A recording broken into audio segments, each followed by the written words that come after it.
Bonjour les amis, vous êtes avec les Gilets jaunes constituant Île-de-France.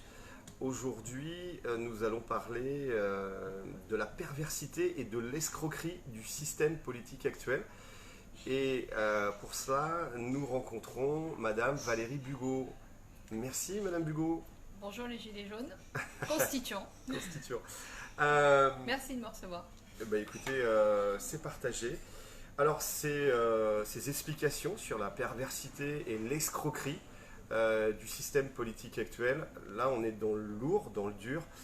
Ça va être décliné en... Alors, il y a une partie introduction, vous allez vous présenter, voilà, de façon, j'allais dire, très classique. Et puis après, il y a trois grosses parties. Alors déjà, un état des lieux, de qu'est-ce qui se passe actuellement avec ce parlementarisme représentatif qui est associé à une séparation des pouvoirs, avec le jeu des partis politiques, etc. Sans prendre en compte, bien sûr, toujours en cachant le pouvoir monétaire. Ça, c'est toujours le grand absent, le pouvoir monétaire. Et puis, ça sera la première partie, donc un état des lieux qui va être assez long et complexe. Et puis, on aura la deuxième partie sur la perversion, en fait, de ce système-là, la perversion en tant que telle, puisque ce système-là produit en fait des effets négatifs à très large échelle. Et nous, en tant que gilets jaunes, on le sait. C'est pour ça qu'on est gilets jaunes d'ailleurs. Donc des problèmes de dissonance cognitive et puis d'escroquerie finalement généralisée. Ça sera la deuxième partie. Et puis la troisième partie qui va être plus positive, en fait, c'est une ouverture, c'est une conclusion sur quelles options pour le futur. Qu'est-ce qu'on pourrait faire en intelligence collective avec des pistes de réflexion. Qu'est-ce qu'on pourrait faire? Donc cette remise à plat des institutions, de ces institutions sur lesquelles on vit, qui sont issues de la Révolution française. Et donc là, avec ce que vous avez développé dans vos ouvrages, le concept des collectifs d'intérêt économiques, non économiques, et puis culturels aussi. Donc là, c'est pour nos amis francs-maçons. Pas que. Entre autres. Et donc ça, c'est ce système des collectifs d'intérêt qui travaillerait sur le système de l'autogestion et puis avec des mandats impératifs. Tout ça avec un maximum de transparence pour revenir en fait à la base du politique au sens noble du terme. Politique qui doit arbitrer entre des intérêts différents. On est tous différents, on a tous des intérêts différents. Des intérêts politiquement représentés. Voilà. Et donc ça sera la dernière partie. On va commencer tout simplement par la présentation. Madame Bugot, merci encore. Mais qui êtes-vous, Madame Bugot? Alors, je suis docteur en droit. J'ai beaucoup travaillé sur le concept d'entreprise. Je suis une ancienne avocate fiscaliste. Et depuis 2009, j'ai cessé mes activités à titre professionnel pour me consacrer à faire des analyses de géopolitique économique. J'ai eu un petit passage relativement bref en politique à l'UPR, organisé les élections européennes de 2014 pour l'UPR, mais j'ai quitté ce parti assez vite après les élections, justement. Voilà, depuis je m'intéresse, j'essaye de diffuser les informations qui sont d'intérêt public et de faire comprendre aux gens la réalité du monde dans lequel on vit. Puisque l'apparence est très très largement différente de la réalité. L'apparence qui est mise en œuvre par les institutions est très différente de la réalité qui se cache derrière. De la réalité du pouvoir qui se cache derrière. Voilà. Et ce qui implique des dissonances cognitives. On verra ça, oui, ça c'est une des conséquences, effectivement, peut-être une des plus dramatiques finalement, c'est ça, c'est de générer des troubles de nature psychologique dans la population. Mais à des échelles très larges. À des échelles très larges, et puis après qui se diffusent en fonction des individus plus ou moins fragilisés à certains moments de leur vie, qui peuvent prendre des proportions plutôt graves, oui. Alors, la première partie, première grosse partie, c'est l'état des lieux. On est en parlementarisme représentatif, associé à une séparation des pouvoirs. Ça, c'est ce qui est... Voilà, petite erreur de ma part. Donc on est en parlementarisme représentatif associé à la séparation des pouvoirs. Les pouvoirs sont censés être séparés, ça c'est à l'université, ce qu'apprennent les étudiants. On apprend que la séparation des pouvoirs est le nec plus ultra de la démocratie. Et nous allons voir que nous sommes loin du compte. Alors, le pouvoir, la première sous-partie, c'est le pouvoir politique apparent. Finalement, n'a pas la durée avec lui. Quinquennat, c'est quinquennat. Finalement, c'est une vision à 5 ans. C'est une vision. On n'a plus les visions comme De Gaulle l'avait avec la planification sur 20 ans, 30 ans. Oui, non, mais il faut comprendre qu'un pouvoir politique a besoin de durée, puisque certaines décisions qui sont mises en œuvre à un moment donné ne produisent leurs effets que très loin dans le temps. Et on pense en particulier à des décisions d'ordre démographique, enfin qui peuvent toucher la démographie, c'est-à-dire agir sur la natalité. On pense à des décisions de mise en place de structures énergétiques, on pense à des décisions de recherche fondamentale, tout un tas de choses qui sont absolument nécessaires à la conduite d'une politique nécessitent le temps long. Or, avec le système politique dans lequel nous vivons actuellement, le temps long n'existe pas. Une décision qui est prise à un moment donné, si elle nécessite une durée importante pour sa mise en œuvre, au moment où elle sera mise en œuvre, on ne saura plus qui a été responsable de la décision de départ. Donc en réalité, les représentants politiques auxquels nous avons affaire ne sont jamais responsables sur une durée de temps long. Et donc la politique ne dispose pas de cette durée. Donc déjà, c'est un critère qui permet de dire que le pouvoir politique en lui-même n'est pas intègre, n'est pas intégral, puisqu'il n'a pas cette durée devant lui. Il y a quelque chose qui cloche, par exemple, pour une centrale pour nucléaire. organiser une société, puisque c'est ça aussi où je voulais en revenir là-dessus, c'est qu'il faut déterminer qu'est-ce que c'est que le pouvoir politique. Le pouvoir politique, c'est la capacité, c'est la possibilité d'organiser une société sur un espace déterminé, d'organiser la vie en commun d'individus qui vivent sur un espace déterminé. Donc déjà, la politique nécessite des frontières, enfin plus ou moins larges, mais nécessite la détermination d'un espace. Ça nécessite aussi d'avoir... Et pour ça, il faut avoir de la durée, il faut pouvoir maîtriser le temps. Or là, le système dans lequel on vit ne fait abstraction de cette nécessité de durée. On va juste prendre un exemple, les centrales nucléaires, ça met des années à être mis en place. Oui, absolument. Ça produit de l'énergie dont on en profite, il y a des très belles illuminations autour de nous, voilà, c'est du confort. Mais les déchets nucléaires et le démantèlement, ça c'est des centaines et voire des milliers d'années pour les déchets nucléaires, et les démantèlements sont extrêmement coûteux. On aurait aussi éventuellement tout ce qui est le scandale des éoliennes actuellement. N'en parlons pas. Qui ne sont la plupart pas connectés au réseau électrique, mais qui sont subventionnés, etc. Et comment le coût de démantèlement de ces énormes structures n'est pas pris en compte par le pouvoir qui décide de sa mise en œuvre, effectivement. Parce que c'est dans 20 ans. Absolument. Et les élections seront finies. Et ils ne seront plus là, tout simplement. Et eux se seront suffisamment rincés avec l'argent de la République, et eux seront finalement à l'abri. Donc finalement, on sent bien qu'il y a quelque chose qui cloche. Oui, rien que le principe politique nécessite, le fait que le principe politique nécessite un temps long, là, aujourd'hui, par les institutions qui sont mises en œuvre, ce temps long n'est pas pris en compte. Donc déjà, on peut considérer que le principe politique est amputé. Il est amputé d'une de ses composantes. C'est la planification de Gaulle qui voyait les choses à 10 ans, 20 ans, 30 ans. On en bénéficie encore de la politique gaullienne, de cette grande planification. C'est ce que font les Chinois, bien sûr, avec les routes de la soie. Bien sûr. Et la planification, je veux juste en aparté, pour reboucler avec ce qu'on a dit hier, la planification est liée avec l'organisation de la société au niveau économique et est liée justement avec la reprise en main du pouvoir monétaire, puisque la reprise en main d'un pouvoir monétaire, la reprise en main politique du pouvoir monétaire nécessite une gestion de l'économie, une gestion au sens pas autoritaire du terme, mais au sens où le pouvoir doit garder contact avec ce qui se passe réellement sur le territoire. Voilà.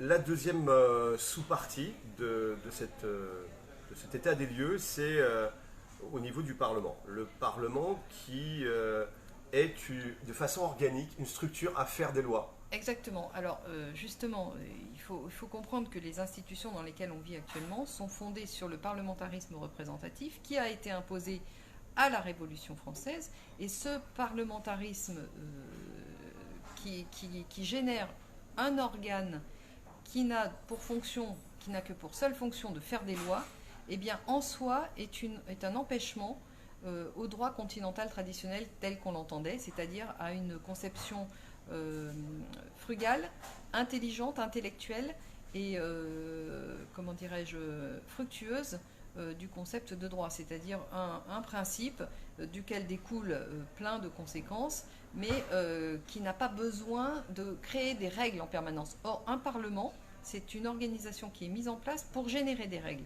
Tous les gens qui ont travaillé sur les institutions savent qu'une fois qu'une institution ou une organisation est mise en place, elle ne pense qu'à se développer. Et ça, c'est un phénomène qui est très connu d'une façon générale. Donc, ça veut dire qu'à partir du moment où le Parlement chargé de faire des lois est mis en place, eh bien, il n'aura de cesse que de faire toujours plus de lois pour imposer sa prééminence et pour se développer. Ils sont payés pour ça, ça donc, veut dire, finalement, oui, mais c'est même pas une question là, de finance, c'est vraiment une question de fonctionnalité, de structure et de concept. C'est-à-dire qu'une organisation qui se met en place avec une mission déterminée n'aura de cesse que d'affirmer sa mission et d'en faire toujours plus. Donc ça veut dire que structurellement, alors que le pouvoir politique normalement est là pour organiser la vie de la cité, la vie en commun sur un territoire déterminé, là, ce Parlement, il va dans le temps toujours plus de règles, de la réglementation. Et c'est justement la façon dont le droit anglais s'est constitué en imposant des réglementations. Et donc en réalité, l'imposition du Parlement en tant qu'organe législatif exclusif ou semi-exclusif, eh bien, c'est la mise en œuvre de la suppression du droit tel qu'il était compris au sens droit continental traditionnel, c'est-à-dire un droit intelligible avec une hiérarchie des normes qui peut être mise en œuvre et une absence de réglementation, de régulation de toutes les petites tendances qui peuvent exister. On n'a pas besoin. La façon de faire des lois traditionnelles, c'était des principes, et de ces principes, on dérivait des applications particulières. Le droit anglais, c'est tout à fait autre chose, c'est on impose par des règles tout ce qu'on veut imposer dans la société, et ce sont les dominants qui l'imposent. Est-ce que c'est mal d'être dans une société judiciarisée, enfin, où là, il y a des règles... Là, on n'est pas dans le... Je ne vous parle pas du judiciaire, là, je vous parle du pouvoir législatif. À partir du moment où vous avez une profusion de lois, eh ben, ça génère des crispations dans la société, parce que la population, le peuple n'a pas besoin d'être enfumé, englué par des milliers et des milliers de textes de loi. D'abord, il ne peut pas les connaître. En plus, la plupart deviennent soit incohérents ensemble, ou soit même antinomiques. Donc ça génère du désordre social. Or, la politique, normalement, est là pour générer de l'ordre social. Donc l'existence d'un Parlement qui a pour vocation de faire des textes de loi est en soi la garantie à terme d'un désordre social. D'accord. C'est assez extraordinaire en fait comme conception des choses. Non, mais c'est pas extraordinaire, c'est simplement la réalité. Enfin, il faut savoir à quoi servent les choses. Parce que en fait, dans le psyché collectif, Parlement, c'est démocratie. Oui, non, mais d'accord, mais justement, tout ça a été falsifié. Hein. Oui, tout ça a été falsifié. Le problème de la démocratie est loin de toutes ces contingences-là. Enfin, là, la question démocratique n'a pas grand-chose à voir avec justement les institutions qui sont mises en œuvre actuellement. Et c'est justement toute l'imposture du sujet politique aujourd'hui. Ça nous fait passer à la troisième sous-partie, toujours de ce constat, de cet état des lieux. Ceux qui ont le temps long, finalement, quand les politiques passent, alors c'est tous les 3 ans, 5 ans, 7 ans, bref, ils passent. Mais ceux qui restent, c'est les experts, et puis les hauts fonctionnaires, bien sûr. Et puis les financiers, et ceux qui financent tout ce monde-là, ceux-là, ils restent. Oui. Et eux, ils ont le temps long pour eux. Absolument. Alors, sur les financiers, on reviendra ultérieurement, mais là, le point sur lequel je voudrais insister auprès de vous et de vos auditeurs, c'est qu'en effet, étant donné que les politiques sont contraints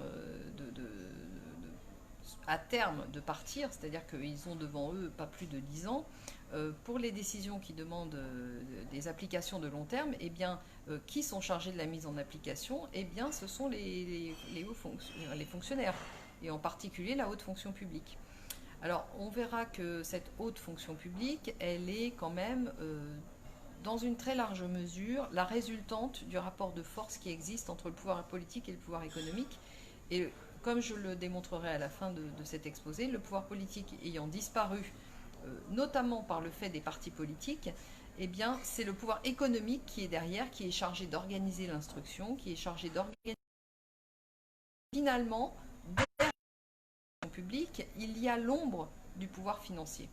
Mais en effet, celui qui détient le pouvoir, qui détient la capacité de générer des décisions sur le long terme dans nos sociétés, c'est la haute fonction publique et ce sont les experts qui peuvent être appelés à un moment ou à un autre du processus décisionnel.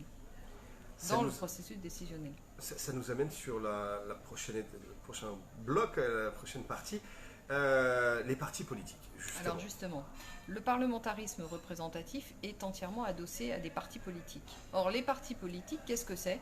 Ce sont des organismes qui sont chargés de gagner des élections. Ils sont là pour participer à des élections et les gagner. Alors, pour participer à des élections, ça coûte très très cher, vraiment. Donc, en réalité, l'élection, ça veut dire collecter de l'argent. Donc, les partis politiques sont des collecteurs de fonds, en réalité. Pour leur fonctionnalité essentielle, c'est ça, en fait. C'est de mettre en œuvre des partis qui vont donner auprès du public, faire une forme de séduction pour attirer des voix, mais ce qu'ils feront réellement... Les promesses de campagne. Oui, mais ça, c'est une forme de séduction pour gagner les partis, mais pour gagner les élections. Mais pour gagner les élections, il faut pouvoir il faut pouvoir se présenter. Pour se présenter, il faut avoir des fonds. Donc le parti politique est essentiellement un collecteur de fonds. D'accord. Et donc, qui dit collecteur de fonds, dit faire appel à des créanciers. Or, on l'a vu, et ça, c'est une règle que j'appelle de droit naturel. C'est pas les adhérents qui... Il n'y a pas que... Non.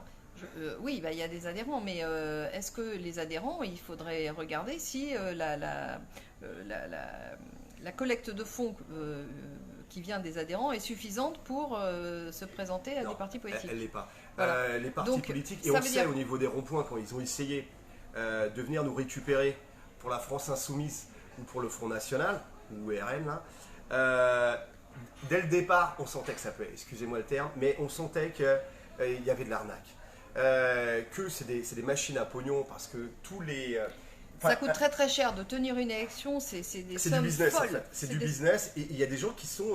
Il n'y a pas que des bénévoles dans les partis politiques, hein. Il y a plein de gens dont c'est le métier, qui sont grassement payés, et c'est du business, c'est une entreprise à faire rêver, et puis bon, bref. C'est une entreprise de collecte de fonds.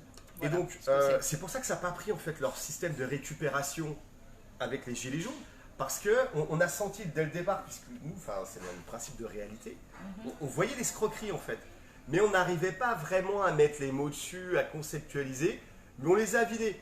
On leur a dit, là on ne sacrifie pas pour faire tourner la boutique à Mélenchon ou à la mère Le Pen. On a très bien compris que Mélenchon ou la mère Le Pen, c'est les deux faces d'une même médaille, c'est de l'opposition contrôlée. C'est les méchants sous contrôle par rapport à la reine et aux autres partis de droite. Il faut bien comprendre que le parti, il a deux facettes. La facette vis-à-vis du public, qui est une facette de séduction, et une deuxième facette qui est la collecte de fonds. C'est là où je voulais en venir tout à l'heure. En réalité, c'est le principe que j'appelle de droit naturel parce qu'il a été validé par les siècles qui nous ont précédés, selon laquelle la main qui donne est au-dessus de celle qui reçoit. Donc les créanciers du parti politique sont en mesure d'imposer au parti, plus sûrement que n'importe qui d'autre, leur volonté, leur directive, leur principe. Les retours d'ascenseur, une fois que les gars sont élus, ils renvoient l'ascenseur à ceux qui les ont financés. Ce qui signifie que les partis politiques sont là pour, en réalité, cacher, faire croire que le principe politique existe encore, alors que les réels donneurs d'ordre relèvent des dominances économiques. Voilà. Donc là, ça nous amène au problème, tout simplement, les partis politiques sont redevables à qui et où va leur allégeance? Alors, certainement Alors, pas créancier. à leur base, qui sont généralement les cocus, tous les bénévoles qui vont coller les affiches la nuit, qui vont se faire casser la gueule, ça c'est des cocus, parce qu'on leur fait rêver une place au conseil municipal ou ailleurs, mais bref, Oui, enfin, on l'a très ces bien vu. gens-là sont utilisés pour faire vivre un système dans lequel ils n'ont pas grand-chose dans lequel ils n'ont pas beaucoup de mots à dire, en fait. Et puis, l'allégeance du parti ne va non plus pas, enfin pas non plus ni à sa base électorale et encore moins au peuple. C'est Le véritablement. peuple est l'objet de séduction, en fait, dans cette histoire. Ouais, voilà, voilà. C'est juste, en fait, c'est le système de la démocratie parlementaire actuelle. Votez pour moi, donnez-moi tous les pouvoirs, et puis on se reverra dans 5 ans. Je vous rejouerai de la flûte dans 5 ans. Mon ennemi, c'est la finance. Revotez pour moi. Donc bon, voilà. En tout cas, on met du concept sur ce qu'on ressentait de façon instinctive au niveau des ronds-points. Ça nous amène à la dernière sous-partie de cette première partie qui est l'état des lieux. C'est la séparation des pouvoirs. Alors, ce qui nous avait été vendu à l'école puis à l'université avec Montesquieu, la séparation des pouvoirs, on avait le pouvoir législatif, on avait le pouvoir exécutif, on avait le pouvoir judiciaire, c'était les 3 gros pouvoirs. Oui. Et puis on nous disait, mais il y a aussi le 4e pouvoir, c'est la presse qui doit rester indépendante. Et puis, il y a même le 5e pouvoir, le plus important, c'est la finance, celui qui finance Oui. tous les autres. Alors, il faut comprendre que le principe de séparation des pouvoirs a été conceptualisé par Montesquieu, mais ce que nous vivons actuellement, c'est une interprétation de ce que Montesquieu avait déterminé. Et dans cette interprétation, bien entendu, le grand oublié, c'est le pouvoir monétaire. Or, du pouvoir monétaire découle le pouvoir des médias dont vous parlez, puisque le pouvoir monétaire, c'est le pouvoir d'affecter les ressources à tel groupe de personnes ou telle entité ou telle et telle entreprise. Donc si vous affectez la monnaie à des copains qui pourront accaparer les médias, si vous avez ce pouvoir monétaire, vous avez le pouvoir de faire ça.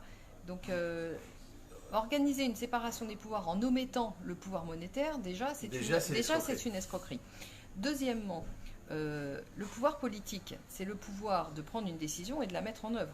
Donc il y a deux choses, il y a prendre la décision, faire la loi et après appliquer la loi. Et de la faire appliquer. Donc là, on est sur législatif, exécutif. Voilà, et là, vous avez, dans la séparation telle qu'actuellement interprétée, vous avez le pouvoir législatif qui serait indépendant du pouvoir exécutif. Donc c'est pas concevable, ça veut dire que le pouvoir est morcelé en réalité. Celui qui a le pouvoir de déterminer la règle n'a pas le pouvoir de la faire appliquer. Donc conceptuellement, c'est un émiettement du pouvoir politique. La séparation des pouvoirs telle que comprise est un émiettement conceptuel du pouvoir politique, c'est-à-dire une disparition du pouvoir politique. Il faut bien le comprendre, au niveau conceptuel, c'est ça. Mais au profit de qui alors? Alors, justement, le problème, c'est que ce concept qui nous a été vendu comme le nec plus ultra de la démocratie est en réalité une imposture, puisque de démocratie, on ne peut pas parler de démocratie s'il n'y a pas de pouvoir, de pouvoir en fait. La démocratie, c'est... Il faut qu'il y ait un pouvoir quelque part. Comment voulez-vous faire une démocratie si vous n'avez pas le pouvoir d'appliquer ce que vous décidez? Donc, si vous voulez, il y a une vaste escroquerie autour de cette interprétation de la séparation des pouvoirs. Et cette escroquerie est doublée, pour ne pas dire quintuplée, par le fait qu'en réalité, c'est une apparence qui n'est pas mise en œuvre. Non seulement en nous vend ça comme la quintessence de la démocratie, qui ne l'est pas, pouvoirs, ouais. Mais en fait, c'est même mais pas en mis plus, en œuvre. elle n'est même pas mise en œuvre, puisque à partir du moment où vous avez un parti qui gagne les élections, il envoie des membres à la fois au pouvoir législatif et au pouvoir exécutif. Donc oui. En réalité, le pouvoir exécutif et le pouvoir législatif sont aux mains des partis qui ont gagné les élections. Et le parquet, les procureurs sont et nommés le pouvoir judiciaire, qui n'en est pas un, puisqu'il est organisé par le pouvoir exécutif au niveau de l'instruction et au niveau de la régulation, de la réglementation, eh bien, il est une émanation du pouvoir exécutif quelque part. Même si on peut faire la différence entre le parquet et le siège, de toute façon, le système juridictionnel est organisé par le pouvoir exécutif. Donc en réalité, non seulement on nous le vend comme un concept qui serait la quintessence de la démocratie, alors que c'est en fait une façon de mettre en œuvre l'explosion, c'est-à-dire la disparition du pouvoir politique, mais en plus, ça n'existe pas puisque ce sont les partis qui gagnent les élections qui occupent tous les sièges. Donc en réalité, c'est une double escroquerie qui génère une perversion de la politique, du système politique en lui-même. Ça nous amène à la deuxième grosse partie, perversion du pouvoir politique. Absolument, parce que vous avez à ce moment-là, derrière les partis politiques, les créanciers, donc les gens qui financent les partis politiques, donc vous avez les détenteurs les principaux dominants économiques, qui sont des détenteurs de capitaux, mais qui sont inapparents, qui n'apparaissent jamais en termes de responsabilité. Ils sont anonymes. Et donc vous avez une organisation du pouvoir apparente qui met en scène un pouvoir politique que nous avons décrit comme n'existant pas. Et vous avez en arrière-scène des gens qui détiennent le pouvoir économique, mais qui n'apparaissent jamais, donc qui ne sont jamais responsables de quoi que ce soit, et qui sont les véritables décisionnaires, qui détiennent la réalité des décisions politiques. Les donneurs d'ordre d'Attali, par exemple, de BHL. Voilà, parlons pas d'individus, parce que moi, j'essaye de vous décrire un système. Mais à partir de ce moment-là, donc les gens qui vivent sur ce territoire avec ce système politique, eh bien, ils perçoivent qu'il y a des décisions qui sont prises, mais ils ne sont jamais capables de mettre en face des décisions des responsabilités. Et donc ça crée une forme de dissonance cognitive parce que les gens vivent dans l'idée qu'ils sont en démocratie et qu'il y a un pouvoir politique, alors qu'en réalité, concrètement, ils ne sont pas capables de corréler avec la réalité de ce qu'ils vivent. D'identifier les lobbies, en fait. Les lobbies qui, derrière, font passer les lois. Ça, ils les ont identifiés. Globalement, on sait qu'il y a des lobbies, on sait que ce sont des lobbies essentiellement économiques. Donc, effectivement, le pouvoir, c'est le pouvoir économique qui a pris le pas sur le pouvoir politique. Mais si vous voulez, tant que ce n'est pas dit, les gens le perçoivent sans l'avoir exprimé, et donc ça crée des dissonances cognitives. Ils ne sont pas capables de faire le lien entre ce qu'ils croient être la réalité et ce qu'ils vivent vraiment dans la réalité. Ce qu'ils expérimentent au jour le jour par rapport à leur travail, à leur vie de famille, et à l'absence de capacité à mettre en cause une responsabilité sur des décisions qui les impactent directement. Donc en réalité, on a affaire à une structure politique extrêmement vicieuse qui est perverse et qui engendre des troubles de nature même psychologique qui sont très graves, puisque après, en fonction des cas particuliers, ça peut... les faiblesses de chacun, à un moment ou à un autre, exactement, ça peut prendre des proportions tout à fait... Voir le suicide, on est à combien? 14 000, 15 000 suicides par an en France. D'autant plus quand la société est extrêmement tyrannique au niveau de la répartition des ressources, ça génère des troubles psychologiques très graves. Voilà. Donc en fait, il faut prendre conscience que nous vivons dans un système politique essentiellement vicieux et pervers, qui montre une apparence qui est tout à fait décorrélée par rapport à la réalité des prises des décisionnaires réels. Et finalement, nous en tant que Gilets jaunes, c'est une réaction très saine d'individus. Absolument, vous êtes en train de reprendre en main la véritable fonction politique d'un État. Vous êtes comment dirais-je, l'avant-garde du retour du politique, du phénomène politique. Donc ça, c'était la deuxième partie, la perversion du pouvoir politique.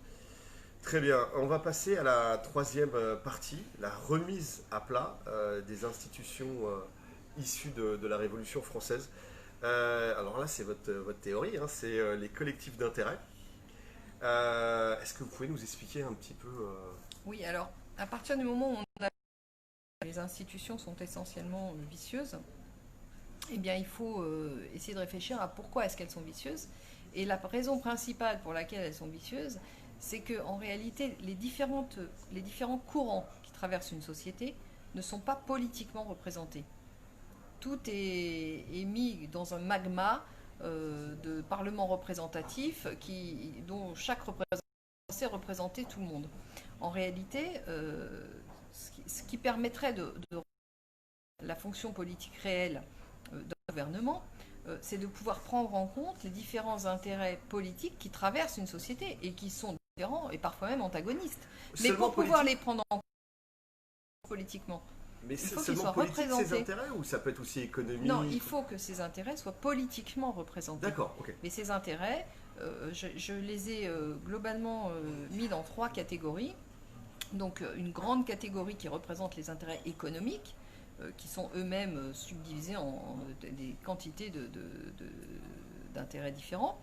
Une catégorie Vous qui auriez quelques représente... exemples, par exemple les ça agriculteurs, oui, on peut penser à l'agriculture, au commerce, on peut penser... aux petits agriculteurs ou aux gros céréaliers. Enfin là, c'est Voilà, après, on est, après il y a tout un travail de précision qui pourrait être fait dans un second temps, mais l'essentiel c'est d'avoir en tête qu'il y a une grande catégorie qui représente les intérêts économiques, c'est-à-dire des activités qui sont faites pour générer de l'argent. Je parle bien d'argent, mais on peut dire que les 3 catégories génèrent de la richesse puisque elles génèrent une cohésion sociale et la cohésion sociale en elle-même est une richesse. Vous avez la catégorie qui n'est pas structurellement pas faite pour générer de l'argent, mais qui crée une cohésion sociale très forte, puisque c'est toutes les activités qui sont de nature de l'instruction, de la santé. C'est non économique. Hein, voilà, c'est non économique. Donc c'est les médecins, les infirmières, les urgentistes. Oui, c'est tout ce qui est artistique, tout ce qui est instruction, les postiers. tout ce qui est service en réalité. Qui peut ou pas générer de l'argent, mais dont la fonction principale est plutôt de rendre un service à la collectivité. D'accord. Et la 3e catégorie, c'est une catégorie que j'ai appelée cultuelle, au sens où on peut faire entrer peuvent être représentées toutes les religions, toutes les tendances, et également, puisqu'on ne peut pas faire abstraction de ce phénomène qui est la franc-maçonnerie, on ne peut pas du jour au lendemain dire que ça n'existe pas, puisqu'elle existe depuis 300 ans, elle est bien implantée, elle doit être représentée. Okay. Mais à partir du moment où elle est représentée à part égale avec d'autres courants et que chacun est responsable de ses propres propositions, les choses deviennent transparentes. Il faut qu'il et on arrive à mettre une responsabilité sur la personne ou le groupe qui a proposé une décision. Donc voilà. en gros, ça pourrait... Et à ce moment-là, là-dessus, vous avez un gouvernement, et le gouvernement est chargé d'arbitrer entre toutes les propositions, il est chargé d'abord de créer un groupuscule de lois qui est chargé de réguler la société sur le modèle du Code civil de 1804, mais évidemment rénové. Et il est chargé aussi d'arbitrer entre les différents intérêts représentés par toutes ces catégories. Et alors l'intérêt, c'est que tout ça soit transparent. Oui, absolument, parce que le pouvoir politique, par essence, est le pouvoir d'arbitrer entre des intérêts sociaux qui traversent une société, qui traversent un groupement d'individus, qui peuvent, je le répète, être antagonistes ou qui peuvent être, sans être antagonistes, qui peuvent être...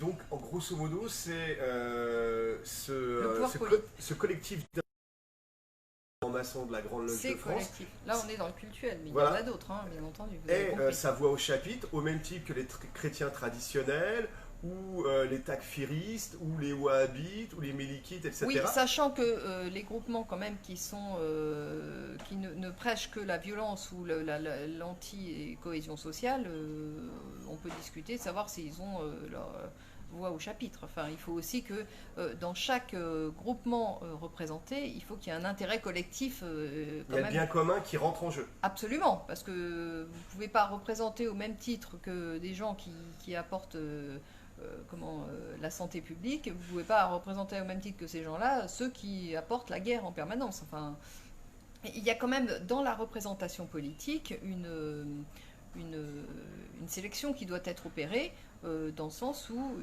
cet intérêt qui est politiquement représenté doit être au moins compatible avec une vie en commun. Donc, travailler pour le bien commun et pondérer en fonction de la part dans l'économie ou dans la part dans la population. De la part de représentation du groupement en question dans la population générale, oui. D'accord, donc finalement ça nous ramènerait à des francs-maçons qui auraient une portée bien moindre que celle qu'ils ont actuellement. Oui, parce que On est un petit peu remettez, monomaniaque en voilà, ce moment, mais, vous parlez des francs-maçons, mais je veux dire, il n'est pas pertinent de parler que des catégories d'intérêts qui sont très variées et dans lesquelles sont représentées des quantités de thématiques différentes, si vous voulez. Et ces collectifs d'intérêt travailleraient donc en autogestion, seraient Oui, on peut en considérer ça, avec néanmoins une règle impérative, c'est que les représentants de tous ces intérêts, ceux qui seront élevés par leur base pour les représenter, soient sous mandat impératif.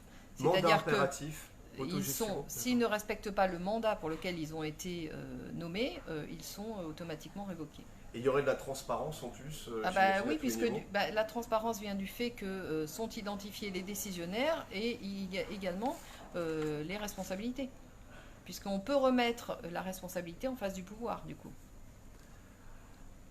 D'accord, en tout cas, c'est des pistes très intéressantes. Et donc, écoutez, s'il y a des commentaires, voilà, on a les collègues qui sont aux commentaires. Et les amis, il y a des commentaires intéressants, à part les coucous. Voilà. Bon, en tout cas, ça vaudra le coup de revenir sur ces collectifs d'intérêt que vous aviez déjà expliqué dans votre livre. Oui, mais alors ils ne sont pas sous ce nom-là. Je parle. Il me semble que j'utilise le terme de corporation. Pas satisfaisant parce qu'il est connoté idéologiquement et parce que ça fait quand même référence aux corporations d'Ancien Régime qui n'étaient finalement corrélées qu'avec une activité économique chargée de créer de la richesse, d'argent. Mais quelle serait juste une question qui me vient à l'esprit, quelle serait la place des syndicats dans un monde, dans un système politique de collectifs d'intérêt? Et les partis politiques qui disparaîtraient Ça demande peut-être une nouvelle